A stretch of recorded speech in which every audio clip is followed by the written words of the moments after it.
Thanks to the support as a channel member, Mark Gowans. It really does feel like we've hit the big time. Finally, we get to we've played Barcelona so many times, both the first team and the B team. This is the first time we've ever faced any version of Real Madrid. Yes, it's the B team, but, you know, it's still a nice thing to do. It's a sign of progress, a sign that maybe you shouldn't sell the club and there should be a little bit more investment in players. Always next year with you, isn't it?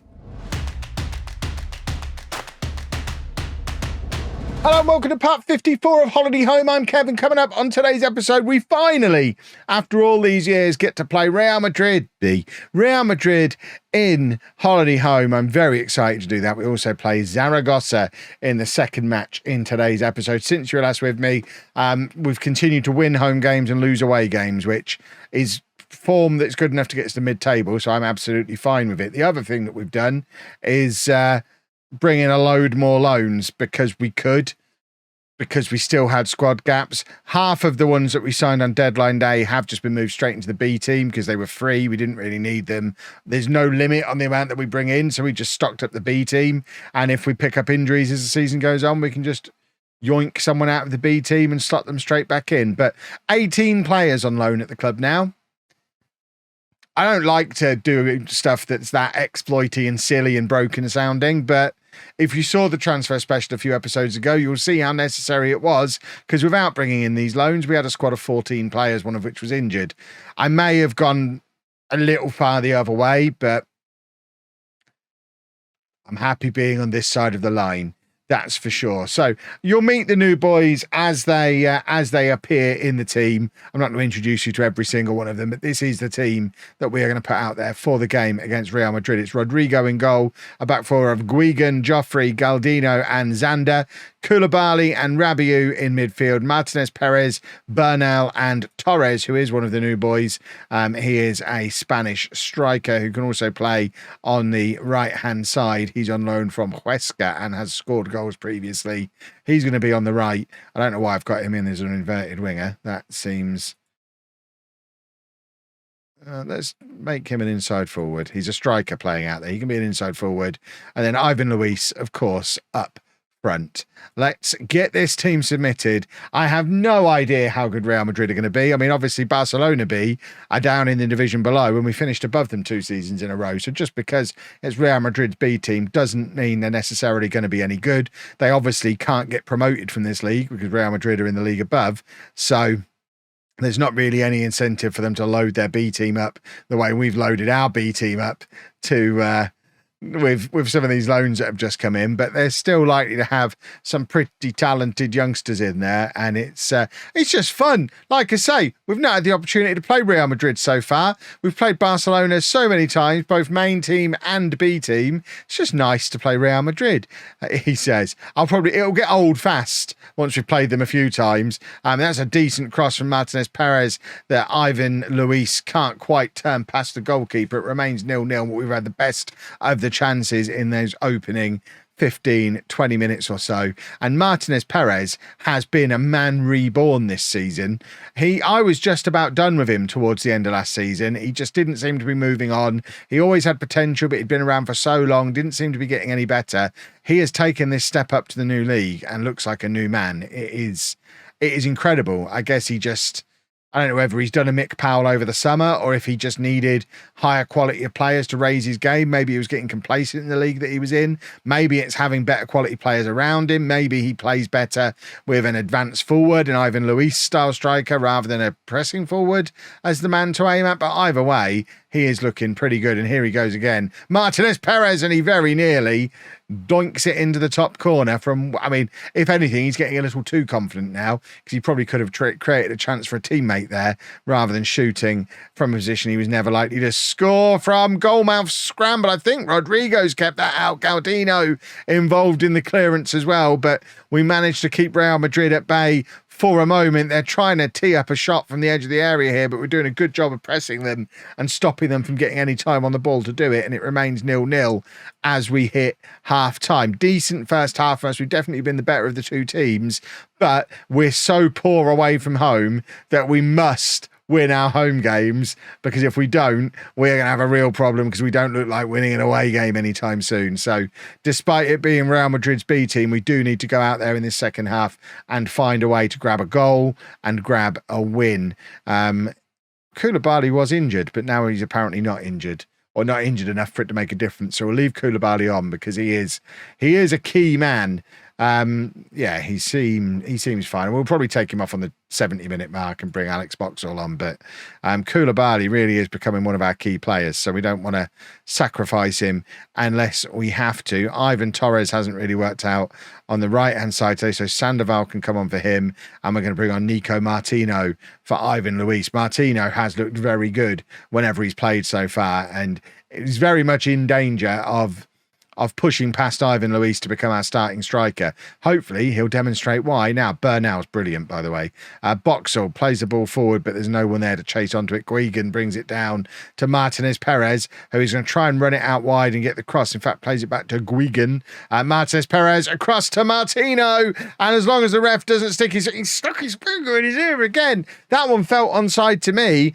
Martinez Perez involved as he has been in everything this season. And Martino, I think, does not keep himself onside, and VAR really is becoming my enemy this season. It just seems to happen a lot. And it was actually Martinez Perez who was offside. I was going to say Martino looked onside, but it's Martinez Perez who'd strayed off after all those kind words I said about him. Right, Bernal's going to come off, and Sendra's going to come on for him as attacking midfielder. And we will leave Zander on because we don't have a right back. Joffrey can come off for Ivan Such, and that is our substitutes complete. We're going to offer some encouragement, and we've got 10 minutes, and I'd really quite like us to score a goal, please, because like I say, I'm comfortable while being as poor as we are away from home, as long as we're winning our home matches. I know it's Real Madrid B, but I still think we should be beating, and we've been the better team today. We need to grab a goal. Martinez Perez plays it across. Couldn't quite find Sandoval, but he has another go at it. Martino now can't quite get onto it, but it looks like if a goal comes, it is going to come through Martinez Perez, who is very much the danger man. But Real Madrid now coming down our left-hand side, and Ivan Such is there to clear, but only as far as another white shirt. And Real Madrid in again, and we're defending desperately now. Martinez Perez tries to clear and does actually get the ball clear, and VAR has pulled us back for a penalty here long after the ball has moved on. It was for the Guigan challenge down here, which did look iffy at the time, and I assumed we'd got away with it, but we now have VAR able to call us back, which is I'm really enjoying being in a league that has VAR. It's made a real positive difference to my enjoyment of match days.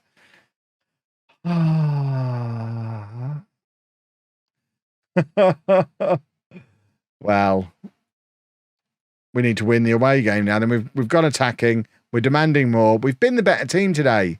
We just need to find a breakthrough. Rabiot can't get the ball forward to Martinez Perez. That's sloppy from our captain.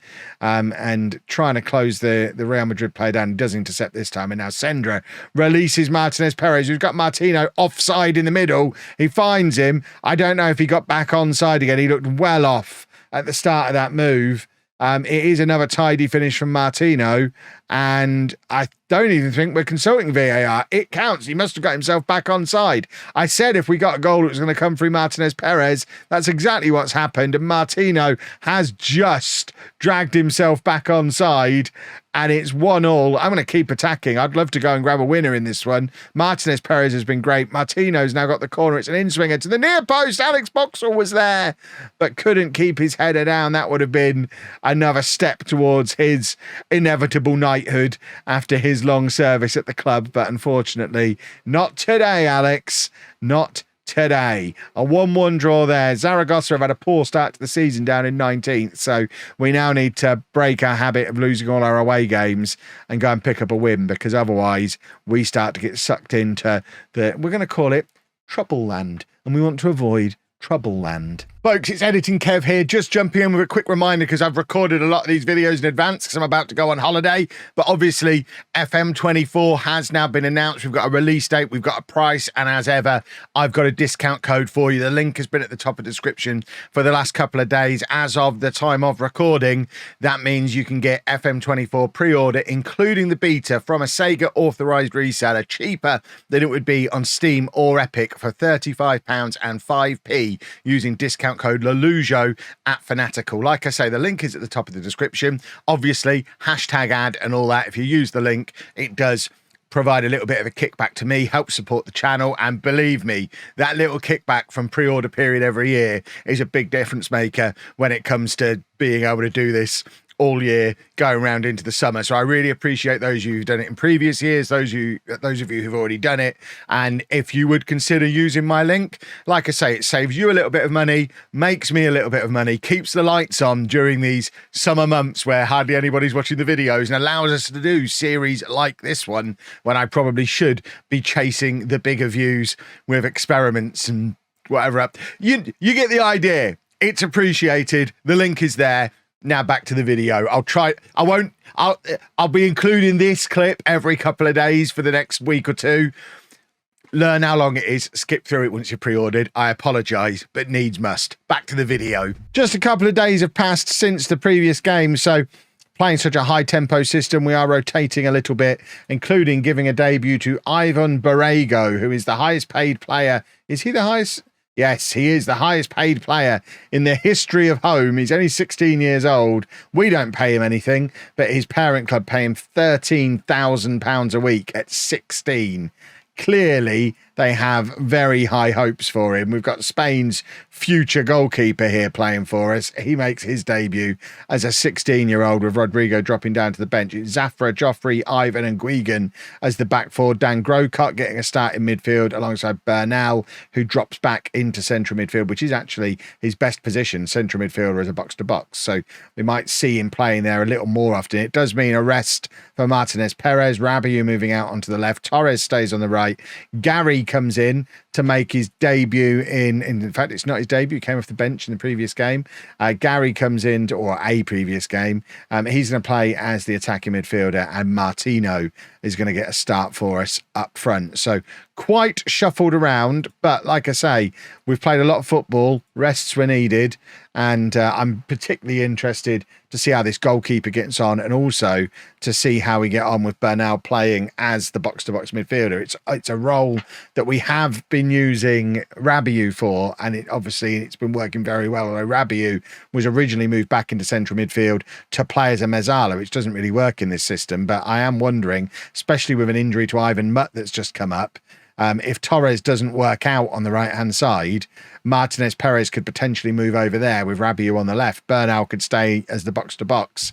And we've got several players, Gary just being one of them, who can play in that attacking midfield position. We've probably got more talent in attacking midfield than we have back in central midfield. So if Bernal can establish himself back here, that'd be super. But he is our best player by miles, so I don't want to take him out of the attack. And he's leading a counter-attack here, and it's Torres on the right-hand side. If he can skin his man and find the cross, thing is, he's all left foot, but he's turned him inside out, cut inside, does find the cross, but unfortunately the header can't get a proper connection on it. And Zaragoza now with a counter-attack of their own, and they've got in behind our left back here, and 16-year-old goalkeepers, maybe not all they're cracked up to be.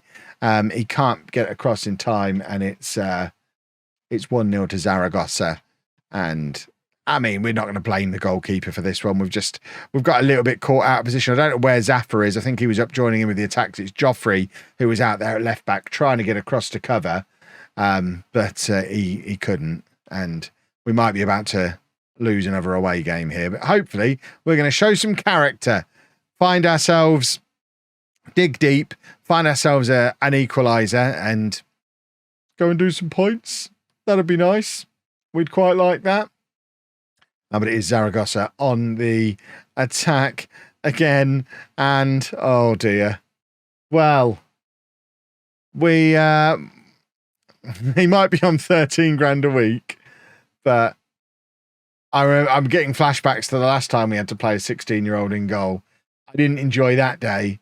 And this might be a day I don't particularly enjoy as well. We might be breaking a very highly paid, very highly thought of young goalkeeper here. It'll be fine. It'll be absolutely fine. Let's just demand more, because this is... what's gone on there? Oh, Burnow's getting sent off. So we won't be playing him as box-to-box midfielder, because it clearly doesn't work, because it turns him into a maniac. Gary's going to have to drop back into that role. And, yeah, today's not been a good day, has it? Not been a good day at all. And let's just have a look at what this does to the league table. It does drag us down into the mix at the bottom. We're maybe not as comfortable for mid-table as I hoped we would be when I made all these signings.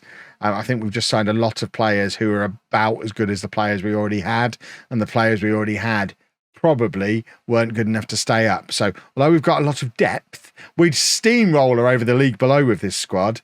We are taking our first thrashing of the save so far today. We're 3-0 down, and things are only going to get worse from here, as we are down to 10 men, and we are just... I mean, we did rotate a lot for this one, but it's not going very well. 3-0 down. Oh, Gordon Bennett, there's 4 relegation spots in this league. Similar to what we've done between today and the previous episode, there's not going to be a huge gap between this and the next one, because I feel like this is a season where we're going to need to keep checking in regularly. It's going to be a tough one, and sooner or later we'll figure it out. I mean, the thing with bringing in so many players is obviously it's quite difficult to work out what our best 11 is, and there's going to be a little bit more experimentation as we try and figure that out. I think it's safe to assume this 11 probably is not the best one, because we're getting battered for the first time, and they're coming at us again. It's once again, it's a centre-back drifting out to right-back, trying to do the defending that the full-back should be doing. I'm not quite sure what our full-backs are up to that's causing that situation to keep happening. I know I get them pushing forward quite a lot, but they've never been caught out to this extent before.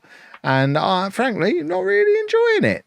Let's demand more again and hope that it sparks them into some kind of action.